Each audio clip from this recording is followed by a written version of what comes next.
Hello, hello. It is Patty Joe. Hi so much. I am so glad to see everybody. Hi to everybody. Let's get on with. I probably haven't done enough of this pre-work. Okay. And my mouse isn't working right, but I do have some iced coffee.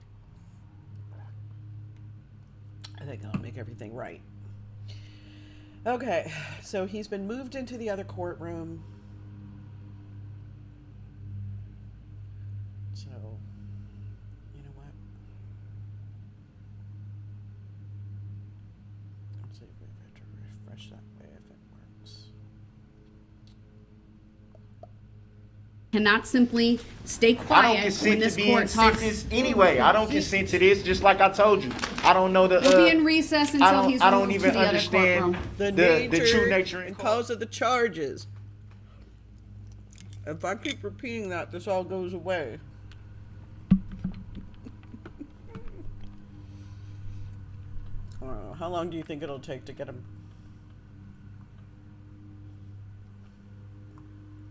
Okay.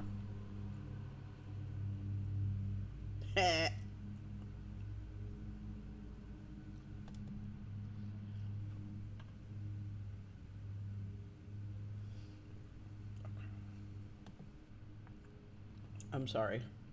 There we go.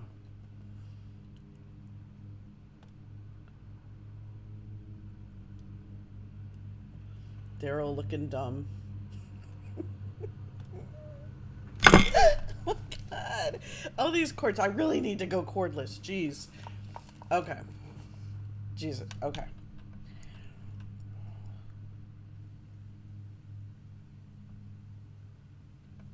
Daryl looking dumb.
I don't want to miss anything she said. Be seated. I need to first confirm that Mr. Brooks is able to hear and see the court. We do have the audio and visual on. If someone, I can see on the screen there is a head set on the table should he choose, but I have confirmation that the audio and visual are working in the other courtroom. Before I continue, of course, Mr. Brooks does have a right to be present for his sentencing. He's been present all along today up until his disruption. It was very clear to this court that he had absolutely no intention of stopping his tirade. I think there's really no other way to describe it. And this court needs to go through its remarks uninterrupted. And given the history in this case, which is well documented, of his disruptions and inability or unwillingness to follow the very simple rules of decorum and courtesy, which include not interrupting the court, I felt it important under Illinois versus Allen to remove him from the courtroom. as that is, of course, one of the options, and we have the benefit of the wonderful technology here in this courtroom and the adjoining courtroom, which I believe is the equivalent of being present, what I have referred to at times during this trial as the functional equivalent of being present in this very courtroom. But it is important that I go through this without interruption to make the record that I need to make.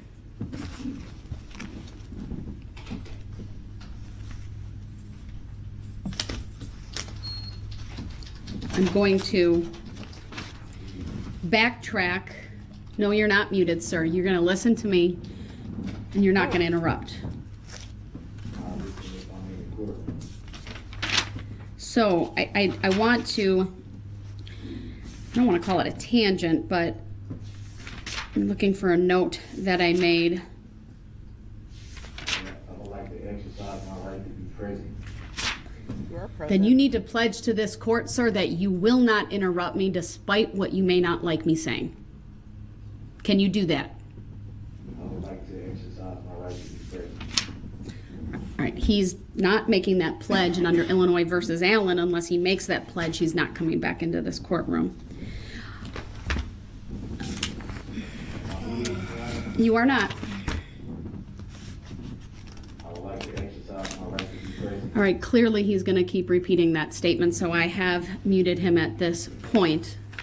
It was my hope that he would honor the simple rule of courtesy and decorum that he show respect to this court, to these proceedings, and not interrupt and talk over me, but that clearly is something he is unwilling or unable to do. I'll find my note that I wrote later.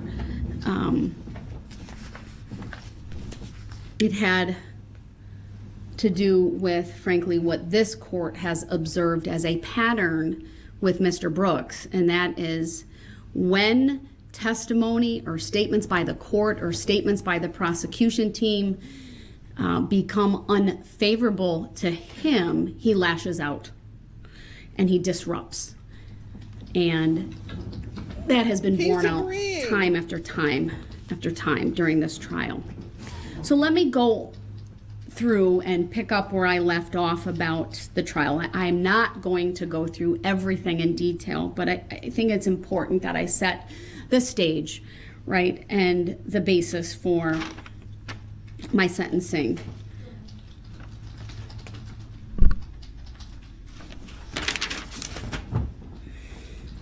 One of the things that I did note regarding Erica Patterson's testimony, because frankly I wasn't sure where Mr. Brooks was going to go with his own defense based on some of the remarks he made during his opening statement, which was actually later, but I guess I'll go back to my review of his recorded interview and some of the things that he tried to say, and at least it became apparent ultimately with the way he cross-examined witnesses. I wasn't sure if he would claim perhaps someone else was in the vehicle, he was afraid of police, the tinting of the windows, some of those things. Here's where it frankly doesn't matter, okay? Erica Patterson provided key testimony in this regard, that there was no one else in the vehicle with Mr. Brooks. And I'm aware that he wants to come back, but until he writes me a pledge that he will not interrupt me under Illinois versus Allen, he is not coming back in this courtroom. He has forfeited his right to be present during my remarks. And unless he makes that pledge to me in writing, he's not coming back in.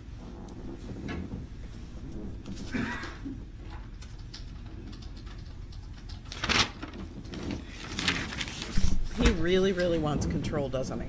Just really. One of the things I tried to do in my preparation, and let me tell you, I reviewed all of my notes from this trial. I have, I think, 9 notepads. I looked at just a couple of exhibits, but primarily the map, Exhibit 15. I really wanted to determine for myself how long this carnage took. We know the distance, right? From at least where he entered. And you know what, Madam Clerk? Put my screen up, will you? Sure. Let me see. So we're in video conference. I'm going to put Exhibit 15 up because I think it's worth doing that. All right. We know he entered from White Rock, where the first star is on the right side, where it says Fleet 1, unmarked sedan and marked SUV. And that's where Detective Casey was. And so we know he goes 1, 2, 3 blocks before striking anyone. And then it's really about 5 blocks of what can only be described as chaos and carnage. We know we have, from the evidence and the testimony, 2 different speed calculations. One from Bosco's, that was the surveillance footage, between 33 and 34.5 miles per hour. And then we have one farther down from the footage from Curry Insurance, where it was an average 32 miles per hour. Now, I acknowledge math is not my strong suit. I did not do a calculation, but I don't think it took very long for all of this to happen. I think it was a matter of minutes. I think 5 minutes would even be far too long. It's probably 3, maybe.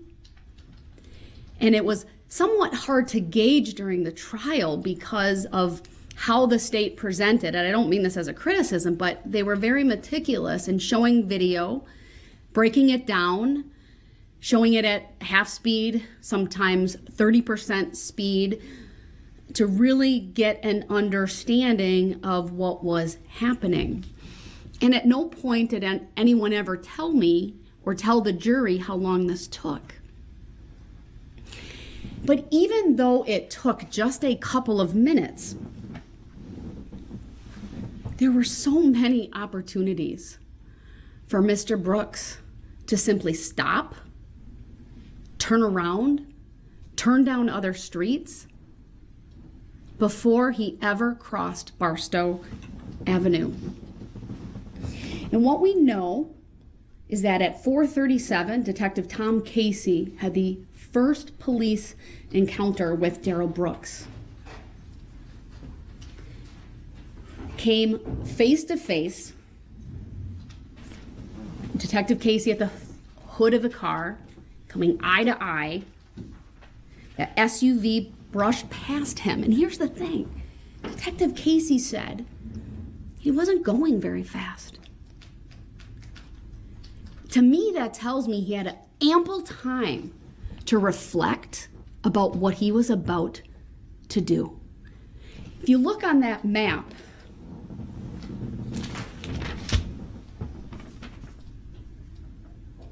it's not a pledge, he's not coming in. When you come down White Rock, you can take a hard left on East Main Street. You can take what I call a soft left. I believe it's Pleasant Street. And Detective Casey, you can correct me if I'm wrong. I can't see it on the map.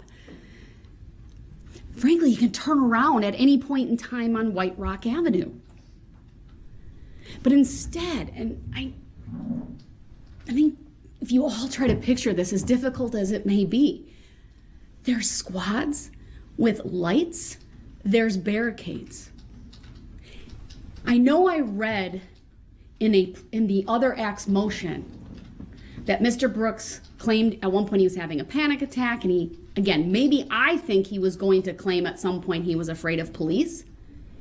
Why drive toward them? Why take that right-hand turn?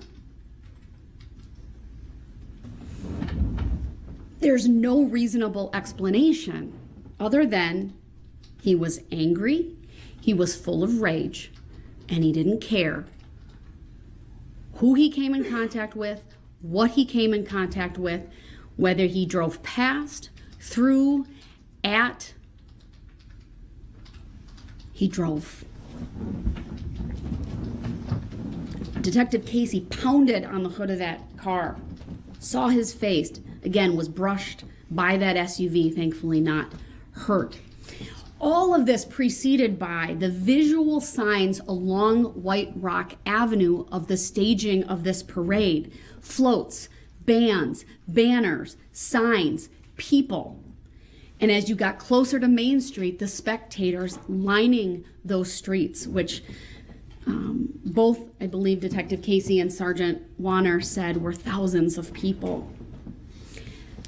Before he ever gets to Barstow Avenue, he comes in contact with, after Detective Casey, Officer Buttrin and Officer Schneider.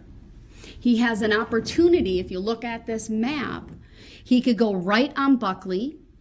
Again, there might be police, there might be barricades. You simply stop. You ask, can I get out? No doubt in my mind, any police officer there would have done just that. He could have gone left on Northeast Avenue. Continuing down, he could have gone left on Martin Street. Continuing on, Barstow Avenue. This is where the parade participants, unfortunately, he has contact with them, but he could have gone right on Barstow. He could have gone left on Barstow. And we know from some of the footage that we saw that his car was seen flying past, true, not hitting one at this point, but flying past. There's no logical understanding for Mr. Brooks other than he's in the middle of a parade and he can. I think the first video I ever saw was him going past that little girl who's dancing up and down at the at the curb, but off the curb, just in, I don't know, I would call it really the gutter area, or the side of the street, and the SUV just goes right past her, and it's so big. It was shocking. Look at her face right now. The shocked expression that encompasses all of our reaction to this. Everybody but Durrell, who is just donkey goblin acting in the next room because he cannot regain control. That is exactly what's happening in my family emergency. I've got somebody else who is in a bad relationship, and I by God am not going to let this happen. See them. Anyone driving a vehicle would see what's ahead. And we know from this map, right, what was ahead of him. We saw that video footage. We heard the testimony. Many police vehicles at these intersections with their lights flashing. There's no doubt in my mind that Mr. Brooks would understand a parade was going on. You can turn off my monitor, thank you. We also know it was not yet dark. Dusk. This was from the battalion chief, who talked about when he arrived after that first alert at 4:39, it was not yet dark, it was dusk. I think that aids to the visibility that Mr. Brooks would have seen all of these people. This is not under cover of night. It's, of course, downtown Waukesha. We saw city lights in many of the street lights I'm referring to in many of the videos as well that would have been on or coming on.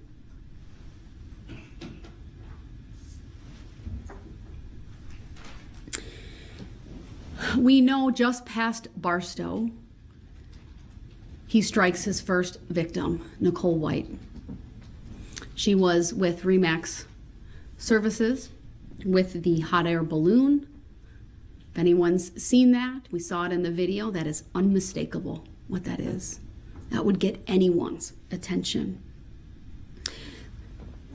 If this was a mistake, if he was lost, this was his very first opportunity to stop and do the right thing after causing injury to a person. But he didn't. He did not stop. And then, of course, the Waukesha South Band.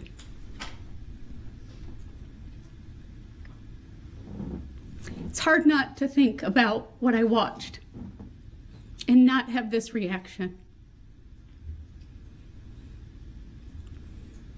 Those were images that frankly kept me up at night, that I saw over and over and over.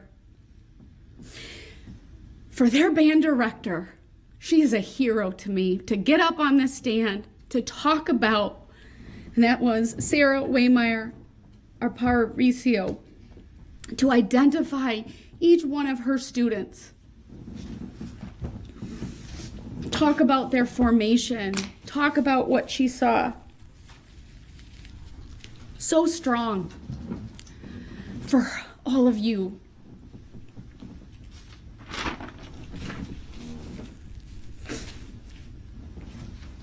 Mr. Brooks had another opportunity to stop. This wasn't one isolated person that he could claim, I didn't know I struck someone. This was driving over people. What Kyle Jewell described as the SUV went over people like they were big old speed bumps.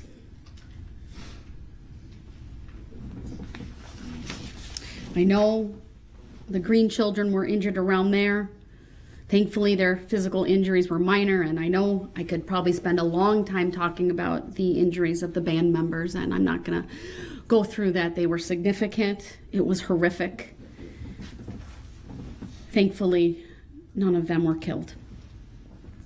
And then, of course, moving on to Burr's Logistics, between the band and the Blazers, as where Kelly Graybow and her 10-year-old daughter, Adelia, were in that adorable Cindy Lou Who costume.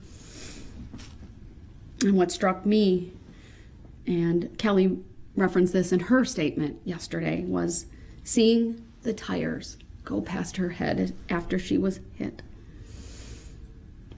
Adelia had major injuries as well.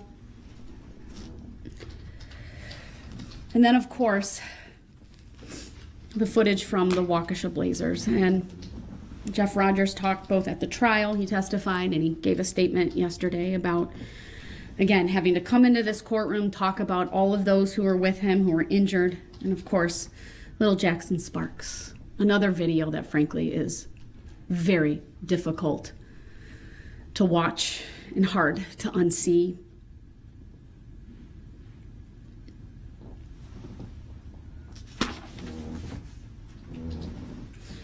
You heard not only Jeff, but Josh Craner talk about what happened, and Josh, of course, being struck.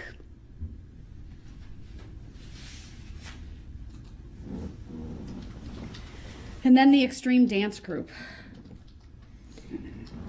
I think it's fair that I didn't fully understand the extent of their injuries until hearing from many of the victims yesterday. I now understand why one of the girls called her aunt and said, "My entire team is dead," because that's what it looked like. It was horrific. And to think of those two brave young ladies who got up during this trial to testify about what they saw, what they did, Jamie and Alyssa, your dancers are proud of you, and because of you, justice has been served. We heard from others, spectators, Deborah Ramirez, regarding herself and her son, that the vehicle was accelerating, not stopping. A moment that sticks out to me was really Mr. Brooks trying to chastise her for not seeking medical attention right away. Her response was perfect. She waited due to the number of injured and all the blood she saw. Understandable. Not something to be chastised for. And then moving on, and again, I know I'm not mentioning everybody. These are just some of the highlights that, and I should call them lowlights, not highlights, but some of the testimony and evidence that really, really impacted the court. Stephanie Bonesteel and her husband testified about what Citizens Bank was doing, hearing the impact against Jane, a very loud thud and an audible gasp from the crowd.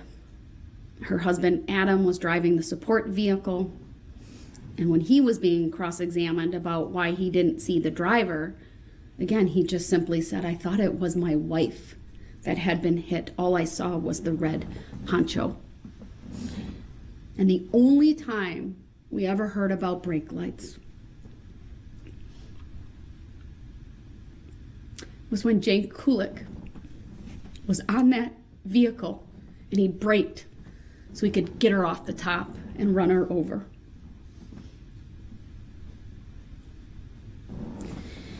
We heard from Matthew Harris, who talked about the red SUV coming straight at them and then veering and going in the direction of the dancing grannies. And again, that audible gasp as he described that eerie sound.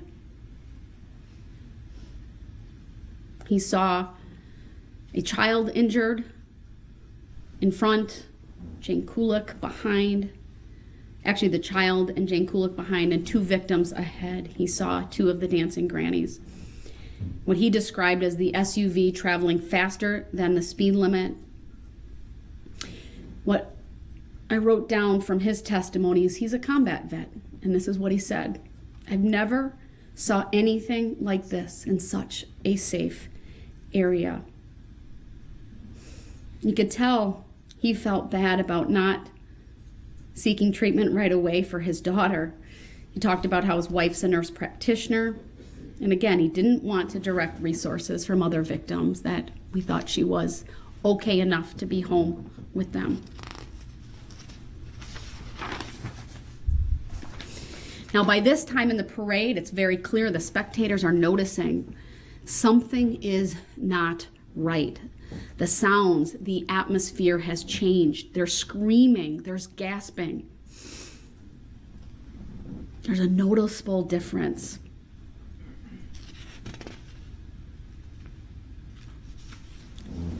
It's at this point, I believe, that Owen was struck, Kelsey was struck. Probably another miracle, given the injuries she sustained, with a tear in her spleen, significant road rash, cuts, requiring facial surgery.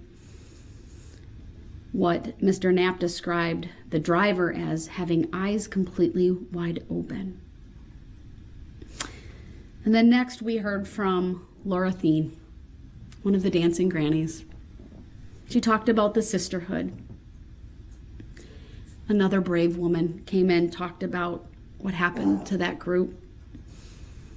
7 people injured from her group, 4 fatalities. She said it all happened in a matter of seconds. All I seen was bodies. It looked like a war.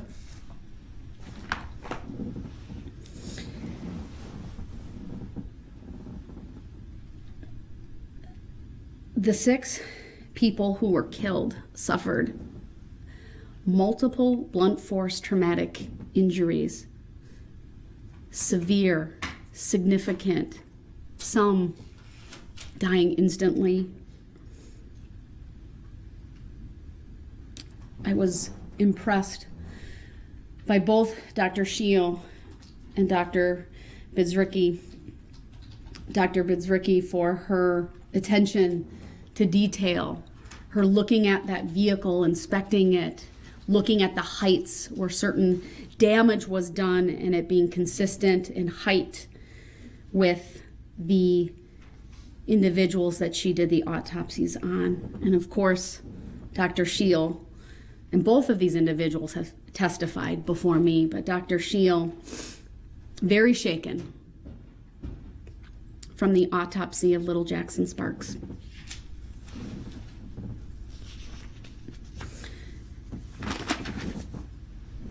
We then, continuing on, heard from Father Witter, a very gracious man. He too talked about how he noticed something unusual, saw an SUV flying down the road, heard thuds. It was faster than anyone in their right mind would be going. He estimated it to be over 25 miles per hour. And then Lucas Hallmark, the off-duty police officer who was walking with his family on that day.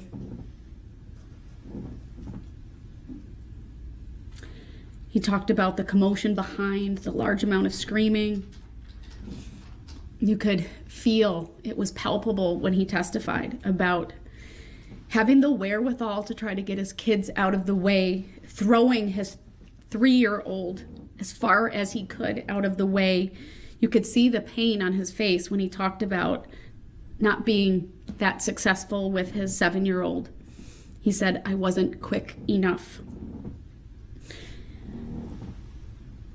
He testified that he thought this was a terrorist act, that SUV did not stop. I referenced the speed already. The ACE speed estimation from Detective Carpenter, 33 to 34 miles per hour, a little bit more than that. The speed calculation by Michael Smith from State Patrol from farther down the route of averaging 32 miles per hour. And then, of course, the vehicle inspection by the State Patrol, finding no mechanical issues. There was also the Franklin Assistant Chief who attended the parade. He was near West Main Street in Maple.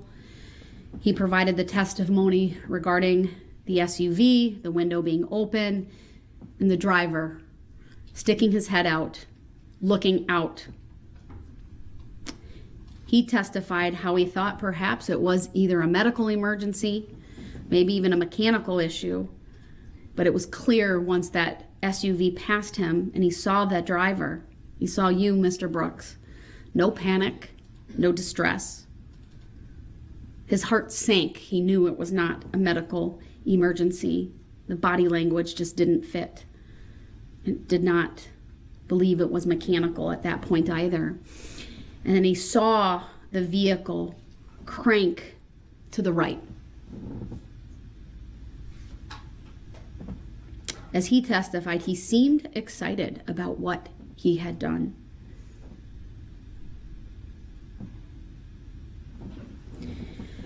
Another off-duty police officer, this one from WAUKESHA, talked about how he saw Mr. Brooks after the fact crash the vehicle, hear him yell out an expletive and run southbound with his sweatshirt still on. We all saw that video. Of course, at one point, Officer Skolton had contact. And as he testified, he put things together. Keep in mind all of the radio traffic, right, about one person, then like 15 people, and another 15. It was very apparent to him that although he was on the far end, he was around the dog leg on Wisconsin and Maine, that a vehicle had driven through the parade. He saw this vehicle. Of course, at that point, it was heavily damaged. He made the decision to use deadly force.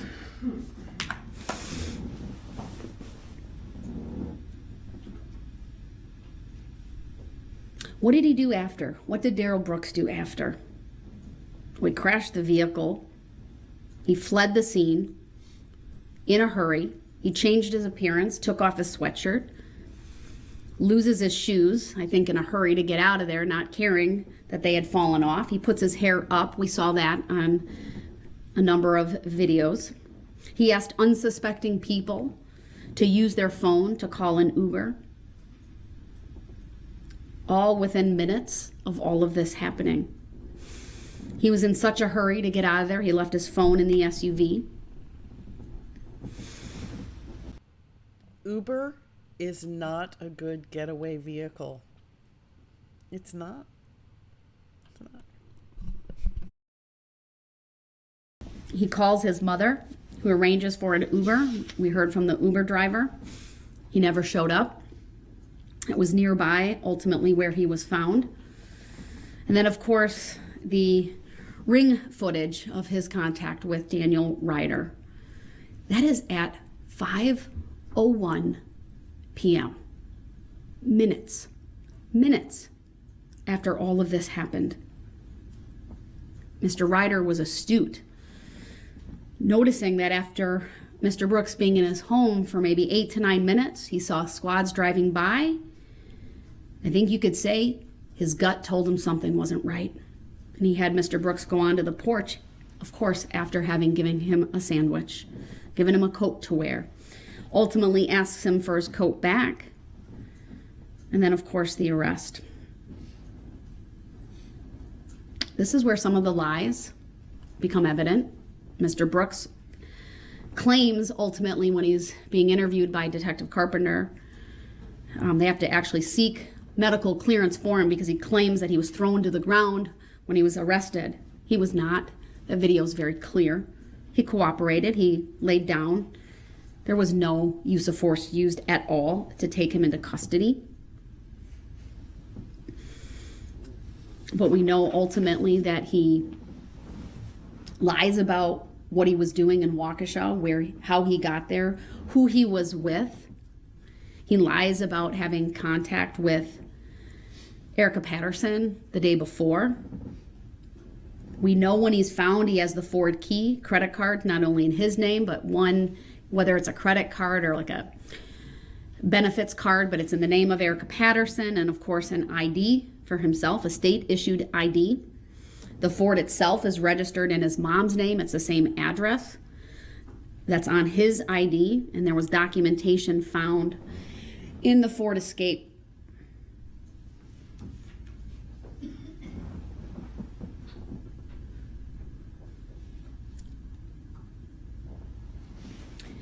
He's now in custody. He's taken to the substation, ultimately taken to WAUKESHA Memorial Hospital. What's notable about the video and audio clips that this court reviewed from the hospital, Mr. Brooks is calm. He's coherent. There's no obvious signs of impairment, no obvious signs or really any signs of mental distress. He makes statements that he's not from the area. He doesn't appear disoriented or confused. At some point, there's kind of a jovial atmosphere between him and one of the detectives.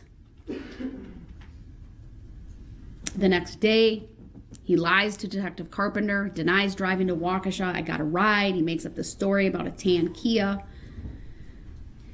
He's very nondescript and vague with the information that he provides. And over the course of those 5 hours, he never once references the parade. He never once says there was another driver. Of course, they start talking to him initially about the domestic altercation because by that time it's very clear a link had been made between Erica Patterson and the call that police originally received of the domestic, or at least an altercation near Frame Park, and Mr. Brooks. We also know, because of the bond conditions in the 2 felony cases, he's not supposed to have any contact with her whatsoever. But he does. At no time during the 5 hours on November 22nd does he make any admissions. Does he show any concern for any of the victims? No empathy, only lies, only concern for himself, for his family. Can I have a phone call? He does not provide, and I said this already, the name of anyone else that could be driving that vehicle.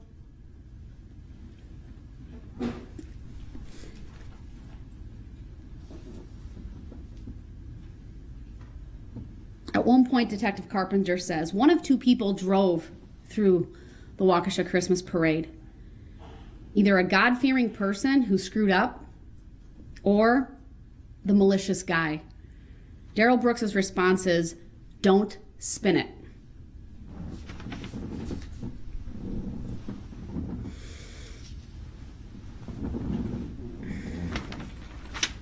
One of the things that has become abundantly clear throughout this trial, Daryl Brooks understands exactly what he's doing.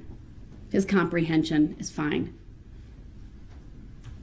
I have absolutely no concerns and have never had any concerns throughout this case and throughout this trial, or even through the past day and a half regarding his competency.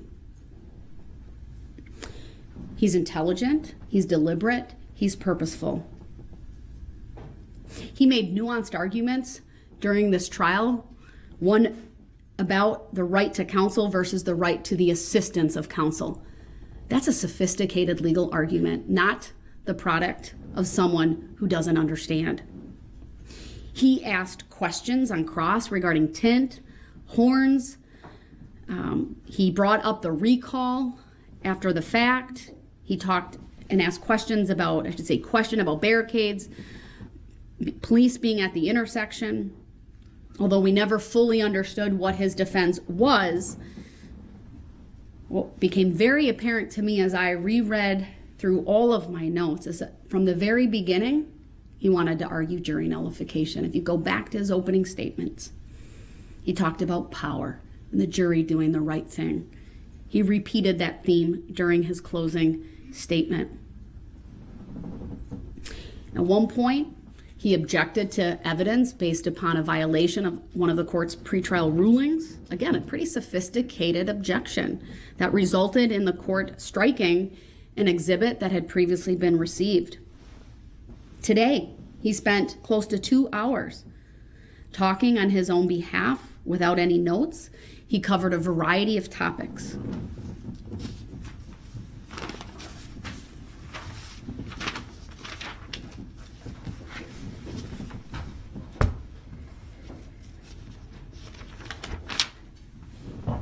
I want to talk next about, here's my note that I found. One more thing on Mr. Brooks. You know, at times, right, we've seen the eye rolling, the fake clapping, the laughing, hand gestures, many times and most times very emotionless, unless he's doing those things, which would be really inappropriate and are inappropriate. His reactions are largely negative when things are not going his way. What did this community suffer as a result of this tragedy, this malicious conduct by Mr. Brooks? Well, I think many of the victims who spoke said it best. Lori Locken described it as this: a sense of personal safety you robbed from us.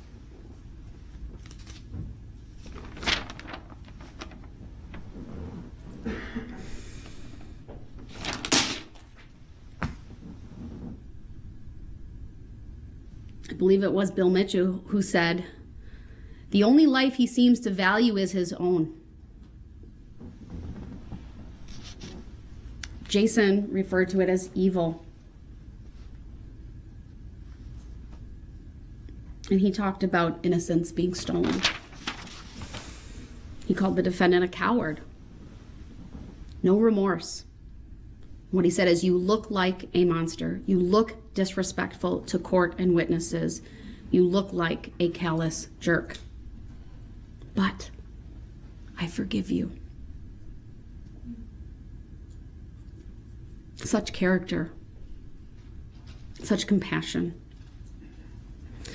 Margaret talked about the mental, physical, and emotional toll this has taken. She talked about how it was so traumatizing that her mind won't let her see everything that has happened, and that she's worried when her mind might allow her to do that.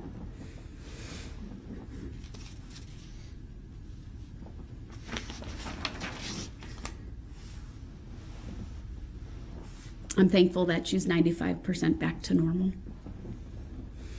She talked about emotionally every day, she's reminded of the physical pain and the loss of self. But she's had tremendous support from family and friends, and that today she will move on.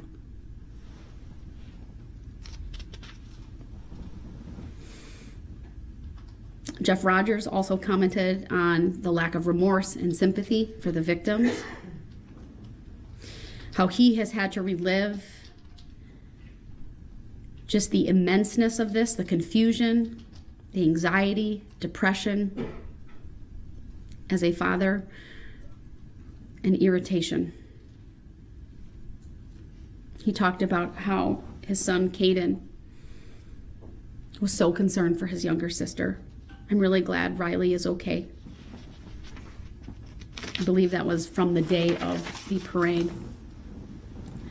and how he recognized he was inches away from losing 3 of his 4 kids just because of where they were located. He had flashbacks of grabbing his daughter's jacket, missing the first time,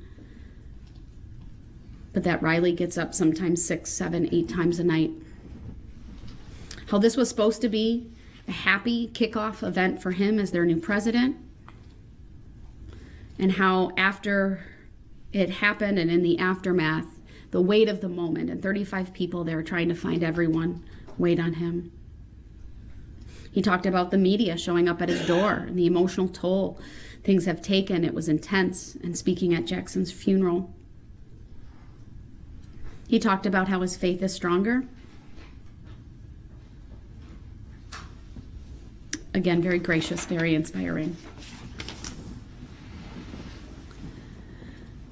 We heard next from Jessica and Juan, and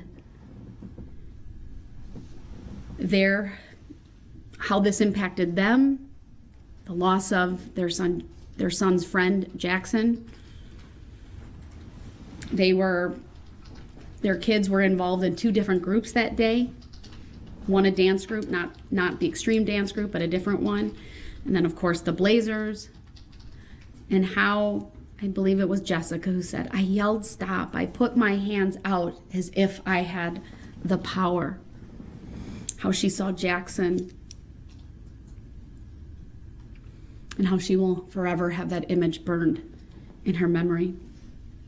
And that she was so grateful when she found her son. How she covered his eyes to shield him from what was around. Not once, but twice they had to run, because at first it was what happened through the parade, and then the active shooter situation, because of obviously people didn't know who had fired the shots in that moment. And she talked about pain and terror.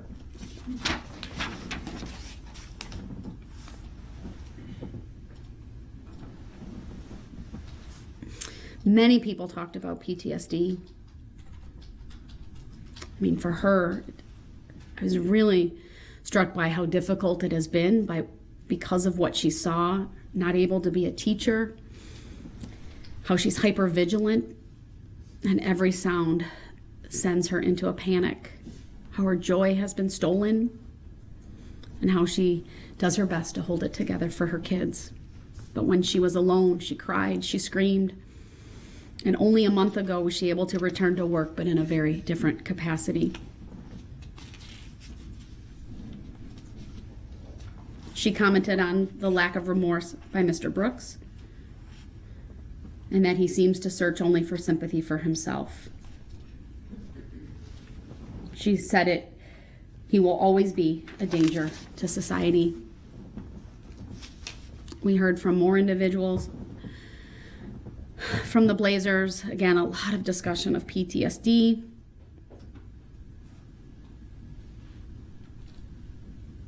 The sights and sounds of the SUV plowing through, the impact to her and the kids, the nightmares, how parking lots are problems, there's panic attacks, that no one will ever be the same. Of course, we heard next from the Sparks family.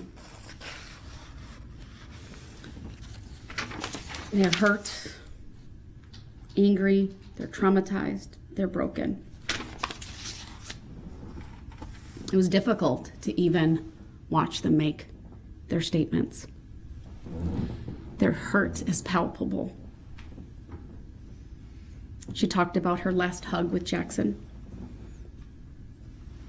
the horrible sounds she heard. She saw a police officer holding Jackson. She went to Tucker, and that her world came crashing down. She talked about how she found a hat, both boys' hats, then shoes.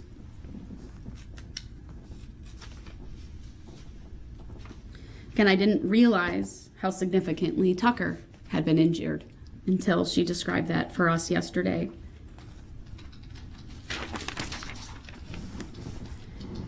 How Tucker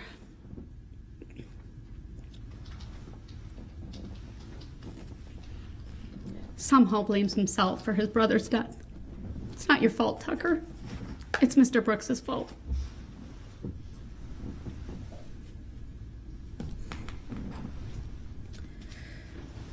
One of the things when there is a fatality with all of these victims is the future that is robbed from them, right?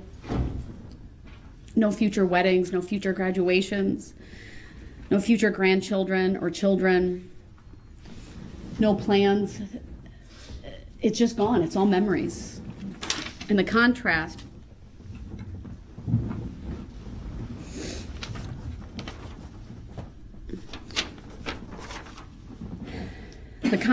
with, frankly, what Mr. Brooks will have, and that is even a life in prison, he'll make memories, he'll have phone calls, he'll have visits. He may even get to hug the people that he loves again. For the 6 individuals who lost their lives, that will never, ever be a reality. And that this family also talked about the lack of empathy, lack of remorse, no apology. I'm aware Mr. Brooks wants to come back. It says, I don't intend to interrupt in any way. That's not a pledge. He needs to pledge that he will not do so. I need that word in that statement. And if he does that, I'll bring him back in.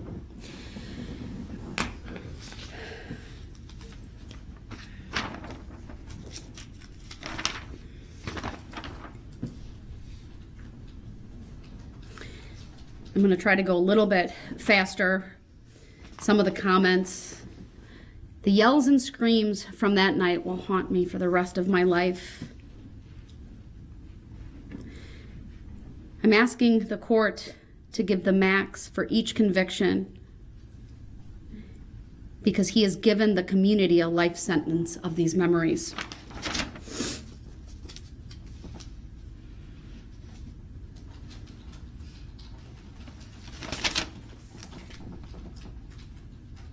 I think it was Tyler's mom who talked about the community rising like a phoenix. You clearly have a phoenix for a son. He's strong. He got me a little bit with his comments. Wasn't expecting that. You're an amazing young man.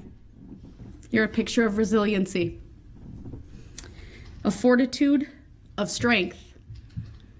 I think what this community needs. I thought it was quite a testament that you took those pictures and the same pictures of Jackson, you replicated that, and I thought that was a great tribute to him.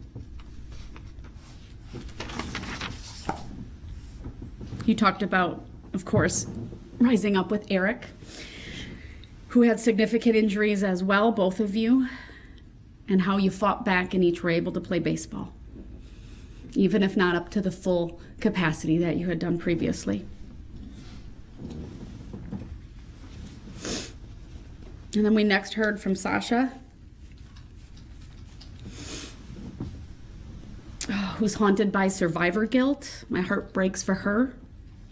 She talked about feeling empty, how she couldn't play soccer because her kicking leg would hurt from the injuries she sustained.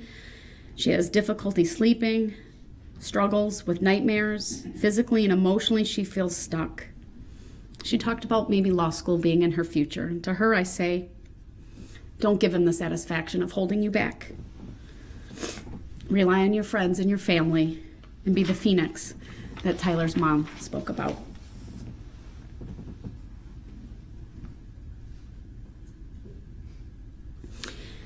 Jen Dunn read a statement from Sasha's mom, and I wrote this down. No one knows what it's like to stand on your feet when there is no floor.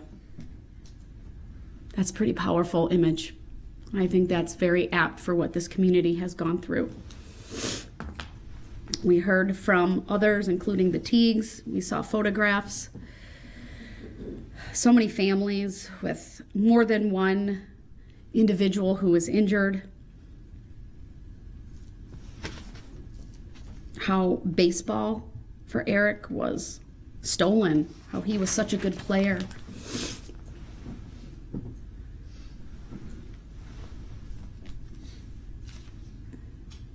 We heard a lot about night terrors and, again, PTSD and trauma, One of the individuals talked about humor is good medicine, and I would echo that.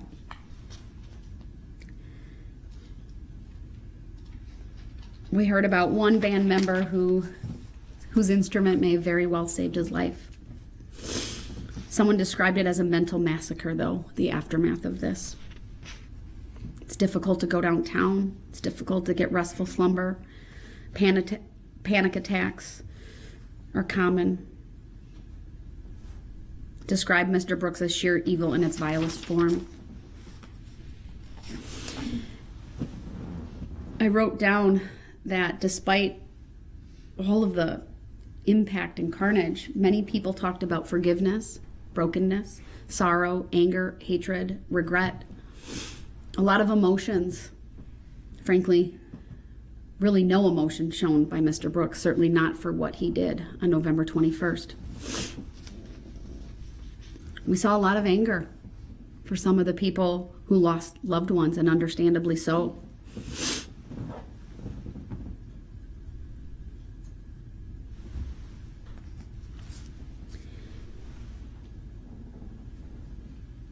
Many families were devastated. Nannies and grandmas were taken away.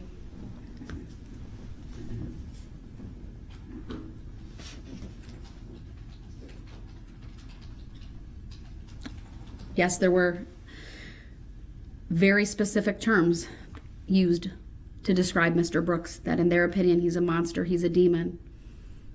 Pure, unrepentant evil was one of the phrases that were used. Talked about the system failing us. Saw you in your SUV hanging out with a smile of satisfaction on your face. For one of Leanna Owen's sons, I lost my mom, and I wasn't always a good son.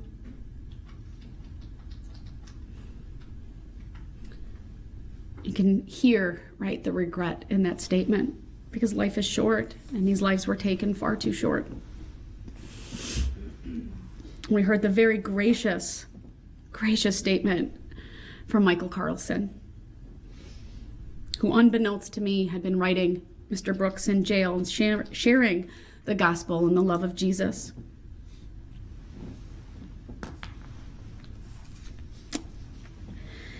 He read a poem, which I thought was beautiful, from the standpoint of his sister. And he said this. In that poem, it says, "We both died that day. I, Tamara, died to life. You died to the world." And then, of course, the Sorensen family talked next. They talked about never seeing their Grammy again. You murdered my mom. But at least I have some peace knowing she died doing something she loved. We heard from Brooke yesterday and today. She reread her statement due to the interruption. Proud of her for getting up here and sharing that. We talked about how compassionate each one of these individuals who died were.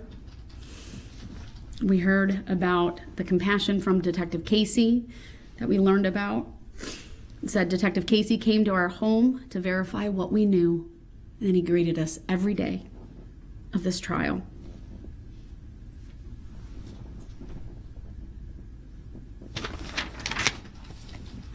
They ended with, "Angels watch over us."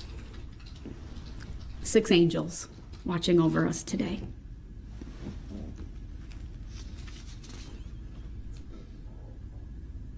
They asked me to hold Mr. Brooks accountable so that he will not have the opportunity to hurt anyone ever again.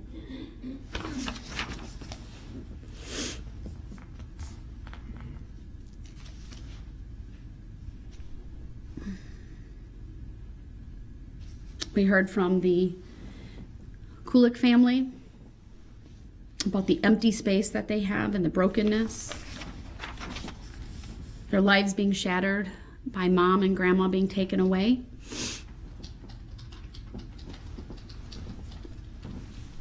We heard from her youngest daughter among them. The grief was so palpable, being 17 and in high school, as a senior, now a first year in college.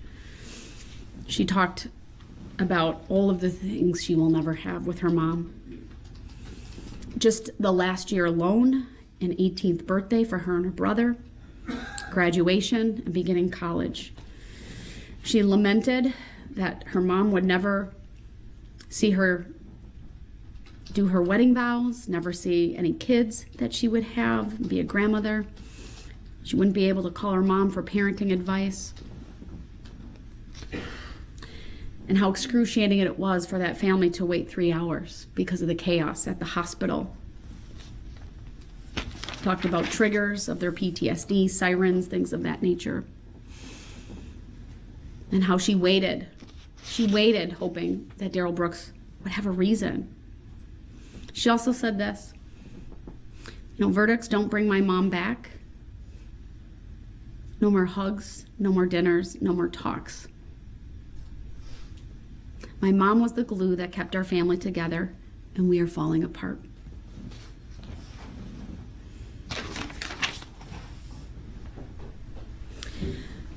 Moving on, Leanne talked about her safety and security being stolen by this defendant. She asked Mr. Brooks to picture his own daughter, unresponsive, lying on the ground with a leg injury, a head injury, and blood coming out of her mouth. She talked about the excruciating 2 weeks in the hospital, wondering if her daughter would ever live, in a wheelchair and then a walker for months. She said this, all you had to do was hit the brakes.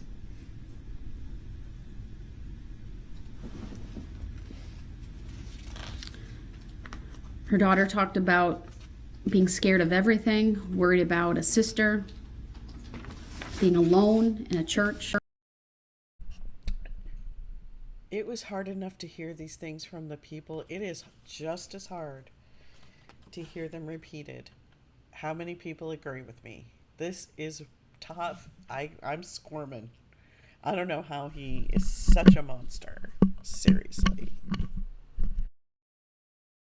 For 3 hours on lockdown because of what was happening in the aftermath.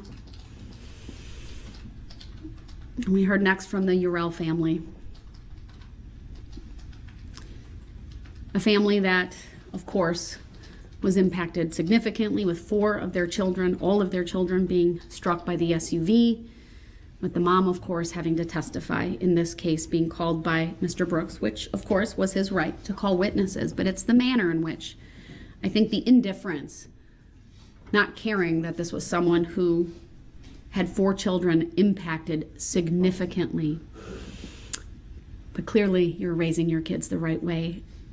With grace and dignity, Charlotte got up and talked about the basic things you learned in kindergarten.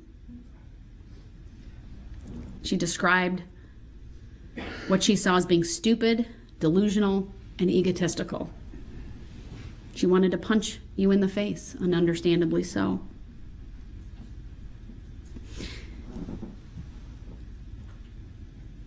I think her words were, "Your arrogance is pathetic," and her mom echoed those words. And then the gut-wrenching survivor guilt that you heard from her mom.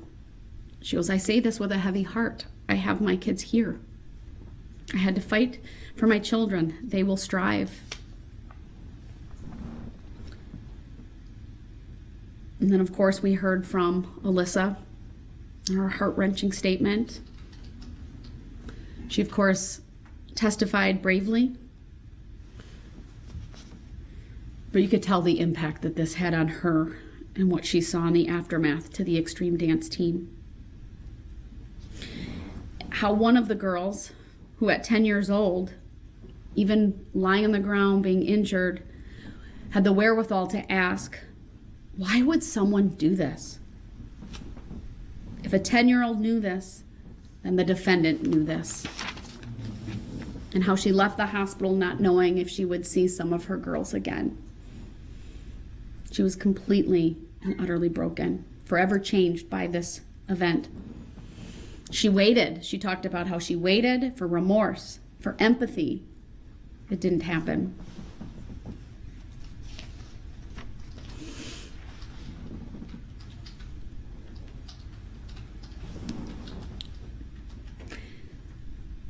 Dylan Urell said something very insightful yesterday.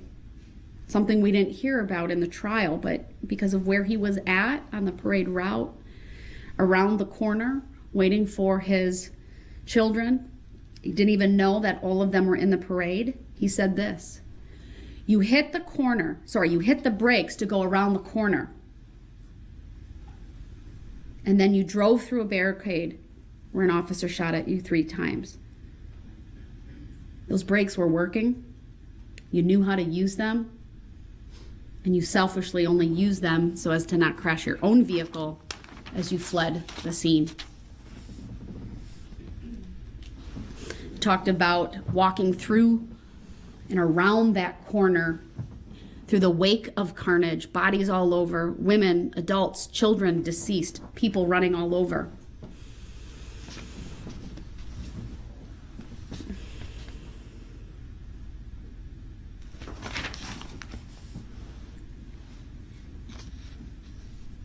We heard from more of the members of the Extreme Dance team, either directly or parents and loved ones, how they had to walk through the carnage to find their children.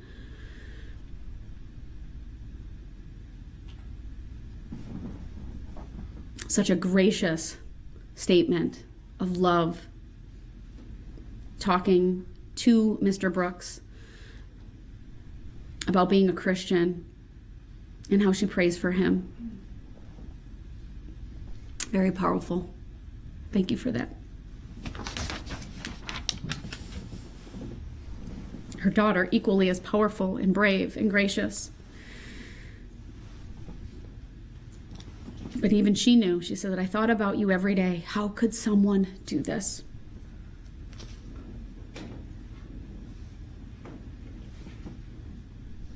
More victims talking about PTSD. How even the song that was playing during the Extreme Dance team performance is a trigger for her PTSD.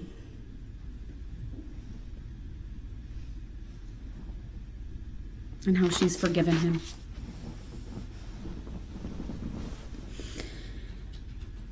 We heard from the sister of victim HH and how the first thing she talked about was the sound of Vivian Urell whimpering, crying, and then she found her sister, how her clothes were ripped off. She was unconscious, half naked. How she felt forgotten because her mom was at the hospital with her sister, of course, due to the severity of her injuries. How her sister was in a coma for 2 weeks, but how she has survivor guilt and issues like that, panic attacks, PTSD. She can't be around fireworks. Tire screeching is a trigger. That this turned her life upside down. And then, of course, we heard from victim HH herself. So brave to come here. I'm so very thankful you are recovering. Someone commented on how amazing it is to see the many people with their in recovery. You wouldn't know by looking at them, of course. The emotional and mental injuries are significant and severe, but so grateful. Frankly, lucky to be alive. I say to you, that scar on your neck should be a sign of strength and fortitude. You fought, you won. You have a story to tell. Don't shy away from it. Of course, we heard from her mother as well. We saw that PowerPoint with the pictures of their journey. The road rash on her face was horrific. You can only get a mental picture from words so much, but to see those actual pictures, her being intubated, and it's heart-wrenching. And all of the surgeries and the toll it took on their family. But she described her daughter as a warrior. I think all of you here are warriors. I'm sorry to interrupt her, but she said about the road rash on that girl's face. I wanted to point out that we learn when we learn human development, that in that age group, from school age to teenage age group, the way they look and are presented to the world is significant to their emotional and mental development. And that injury, that is compounded by her age. Okay, that's it. I just wanted to point that out. Years.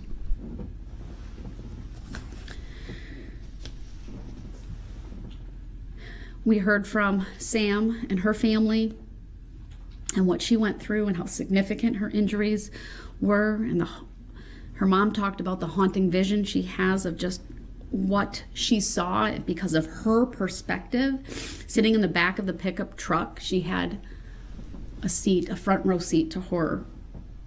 How she thought her daughter was dead because she was unresponsive, and blood, and really kind of the chaos and the confusion, and not really even being able to articulate what happened over the phone to her husband. She described what happened as careless and reckless.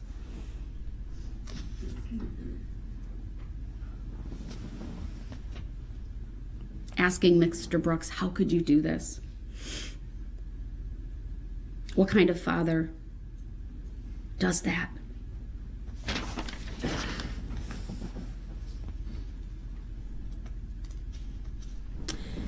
The last person we heard from was victim, I think it's Gigi, the mother of FF. If I have it reversed, please excuse me.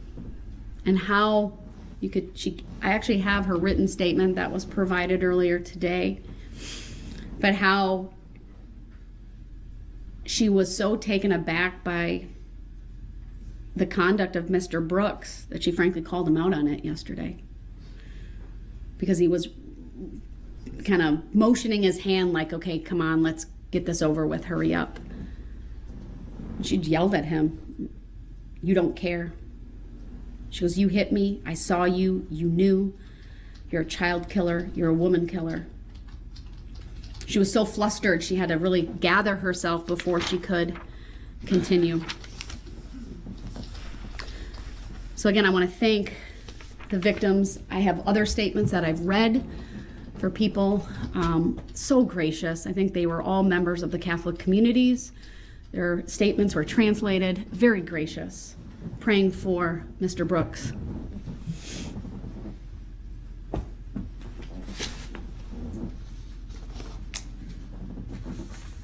So I just wanted you all to know that I've taken all of these statements into consideration today. I can't read your sign, Mr. Brooks. Can you hold it up closer?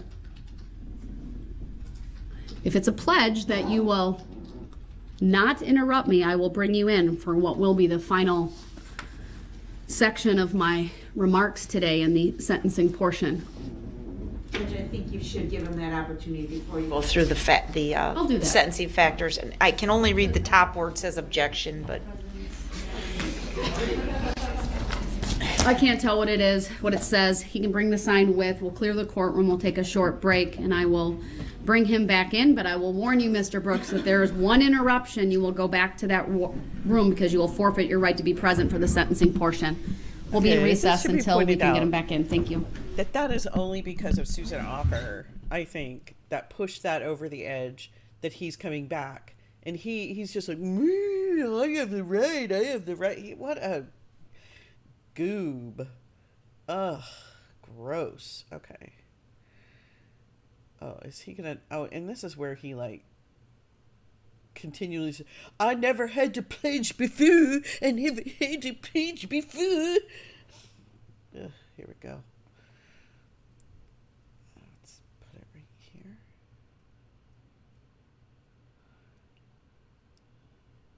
Required that before. Every single time that I've been brought over there, after some time, sometimes very short, sometimes an extended Mr. period Brooks, of time. You are just simply trying to delay the inevitable. Please sit down. I don't care about the inevitable. It was already written from day one what was going to happen. It doesn't make me lose any sleep about that. I know I'm okay.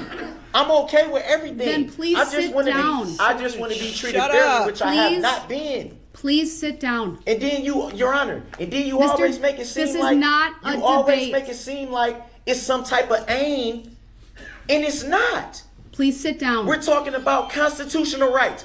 You just told me, or you told the bailiff to tell me that I had to exercise a right that I should already have. I did that. Not once, not twice, 3 times. And it still wasn't honored. And then I raised this sign. I'm Mr. waving Brooks, this for like 20 minutes, You're- saying I would want to come back. I'm doing this. You're Hey, here now. Can I come back? Can I come back? Can So I come sit back? down. It wasn't honored. And then So I I said, can okay, finish. I'll write this and I'll see if Your Honor can see it on the screen.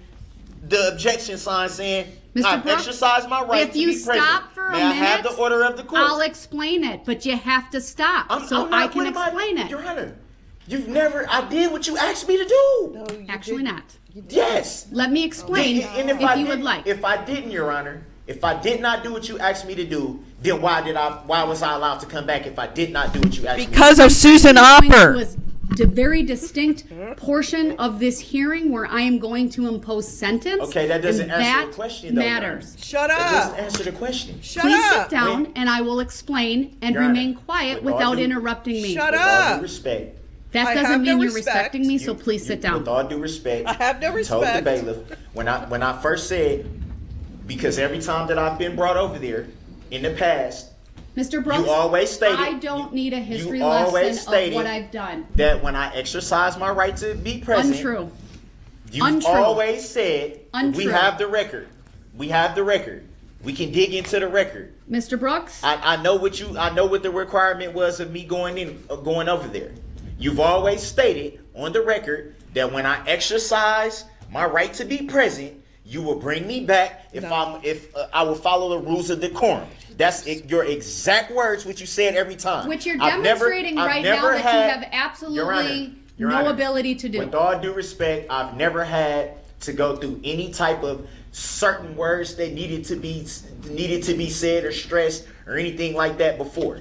I've always done it the way that you've asked me to do it. No different than today when I told the bailiff I would like to be present. You told the bailiff if he wants to be present, he has to put it in writing. And I pledge to put it- me I that put he it will in- not interrupt me I put it in writing. without a pledge. So why am I here? Because of Susan Opper. Because I'm going to move on to another phase of this hearing, and I thought it important that you be here in person. So I was here. But you didn't reclaim your right to be back here. Then why am I here am then, Your Honor? allowing it to Okay, happen. and I respect that you're allowing it, don't. but still, No, it you doesn't answer the question, though, Your Honor. don't. It does not answer the question. Mr. Brooks. Your Honor, as a Mr. public Brooks. servant, I Shut have the right to up. ask questions Sir. of Your Honor. I'm going to ask you one more Of your time, and honor. if you refuse to sit down, then you are in direct disobedience of a court order. Sit That- down and be quiet so I can make the appropriate record. Can you tell me what the All court right, order he's is? not going to obey. sit down He's and now shut up. forfeited I his didn't say right I to be wasn't gonna present. obey. He will go into the I other didn't say I courtroom. wasn't going to obey. We'll be I in just recess asked what is the until he's order. there. I just asked what is the order. Wow. I didn't say. That didn't last long, did it? That did not last long. How long have we been doing this? What's our time here? Yeah, we're gonna take a break at this point. Please like, subscribe, and comment. Trying to get about 300 comments behind, so I'm doing the best I can. Thank you so much for joining me, and I will see you, and hopefully we'll be able to get through this sentencing. Jeebs.